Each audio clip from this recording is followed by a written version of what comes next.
ஹalleluya. வானத்தின் சத்தம் அசைக்கும் போது மனுஷன் இருதயம் என்ன ஆயிடுமா? கரைந்து போகும். என்ன சொல்லுங்க? மனுஷன் இருதயம் என்ன ஆகும்?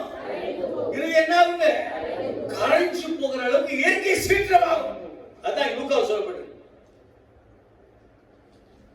இது எந்த நாள்ல வருது? எந்த நாள்ல நடக்குது? இந்த சத்தம் எந்த நாள்ல நடக்குது? இயேசுவின் ஏன் இவ்வளவு தாமதம் எடுக்கிறீங்க? புரியல என்னப்போ? இயேசுவின் வருகை நாள்ல இந்த அழிவு நடக்குது. சொல்ல பயமா? எங்க தாத்தா சொன்னாருங்க. இதான் பிரச்சனை. இப்போ எங்க தாத்தா சொன்னாருங்க. அவர் பெரிய ஒரு பாஸ்டர் சொன்னாங்க. ஆண்டவர் ரகசியமா வந்து ரகசியமா போயிருவாரு. பெரிய பாஸ்டர்ல தாத்தா இல்ல, ஆவியானவர் சொல்லுது சபையில நமக்கு சத்தியத்தில் எழுதி வச்சதுதான் வச்சிருக்காங்க. வானம் பூமி எழுதுவோம் என்ற வார்த்தைகளோ அந்த வார்த்தைப்படி அந்த வார்த்தையை நம்பு. தாத்தா சொல்றது நம்பாத, அந்த ஊழியக்காரர் சொல்றது நம்பாத, நான் சொல்றது நம்பாத, வசனம் சொல்றது நம்பு. வசனம் என்ன சொல்லுது? இயேசு வருகையினால இந்த பயங்கரமான இயற்கை சீற்றினால மனுஷன் இருந்து என்ன ஆகும்?